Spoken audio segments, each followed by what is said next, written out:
Autotech Disruption, c'est déjà fini, mais on repart avec des bonnes nouvelles. La première, c'est que 97% des parcours d'achat démarrent en ligne. On va plus seulement acheter un véhicule, on va plus seulement acheter un loyer pour un véhicule, mais on va aussi acheter des solutions de mobilité. Et on le voit aujourd'hui, ça c'est un énorme challenge qui est à craquer pour demain et pour tout l'écosystème automobile.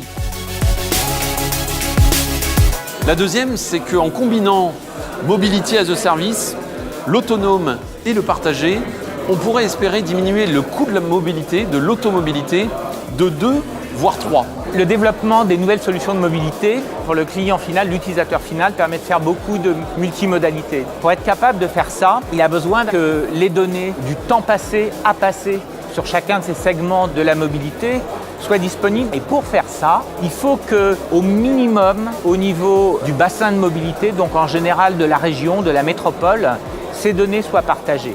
Alors est-ce que c'est l'État, est-ce que c'est l'Europe qui réglemente ça, ou est-ce qu'on laisse l'initiative à chaque métropole? On n'aura pas tout le potentiel de ces nouvelles solutions de mobilité sans avoir un MaaS. Il y a un vrai challenge à aligner l'écosystème et à aller au-delà, dans un certain sens, des égos de chacun des acteurs de ce type de plateforme et de créer une convergence vers un intérêt commun. If we want to disrupt the car industry, if we want to make a smartphone moment out of the car, we need to forget the car and start onboarding ourselves into a system, to a culture. La troisième bonne nouvelle, c'est qu'on a noté un transfert de valeur de l'extérieur de la voiture vers l'intérieur de la voiture pour plus d'interaction. On a 3 paramètres qu'on souhaite mesurer et dont on pense qu'ils vont être les game changers de demain. Le premier, c'est l'arrivée de l'intelligence artificielle dans les véhicules. Le deuxième, c'est le taux de consommation de services à bord. Et puis le troisième, c'est l'arrivée des véhicules électriques dans le cœur de nos villes. Le choix de rouler à l'électrique est une évidence. On ne se pose même plus la question. Et le but, c'est de se diriger justement vers un monde à zéro émission de CO2. C'est vraiment le but ultime de l'industrie. Et c'est pour ça qu'aujourd'hui, on a entendu des messages sur avoir les acteurs qui travaillent ensemble. Une confirmation de ce qu'on entend chez nos clients, c'est que ce n'est pas le sujet d'un seul acteur, c'est un conglomérat d'acteurs qui doivent se rassembler autour des nouveaux usages.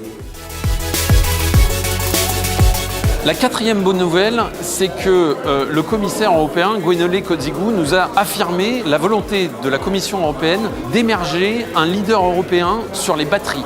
En 5, on a entendu que l'État ne doit pas interférer, légiférer trop tôt, mais surtout stimuler l'énergie créatrice des entrepreneurs en leur laissant un champ libre pour l'expérimentation, pour l'innovation.